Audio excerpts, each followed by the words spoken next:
Jazeera's Mike Hanna has more on President Trump's comments from Washington, D.C. The unusual use of an expletive by a national leader, perhaps a symbol of President Trump's frustration with the Iranian government and their refusal to concede to the demands that he is making. That reference as well was to the Strait of Hormuz, which in recent days President Trump had insisted he did not care about, saying the US did not need the oil passing through the strait and it was up to the countries who are reliant on that oil to deal with the situation. But now the demand about opening the Strait of Hormuz appears front and center of the president's new demands of the Iranian government.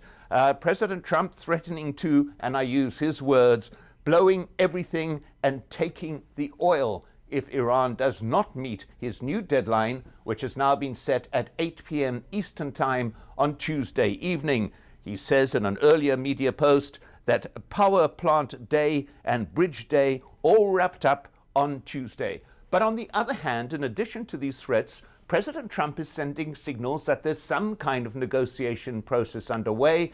He's indicated that his close confidants, Jared Kushner and Stephen Witkoff, are in consultation with either the Iranian government, unidentified figures, or some form of intermediary. And speaking to U.S. news outlets, President Trump says that he is optimistic that there can be an agreement very soon. He says the agreement could come within a matter of days rather than a matter of weeks. So you've got this dichotomous approach from the president, on the one hand threatening obliteration to civilian targets within Iran, which some observers would contend to be a war crime. But on the other hand, what he is saying is, yes, we are talking, the talks are going well, and they could come to fruition before that new deadline I set, which is 8 p.m. Eastern Time on Tuesday.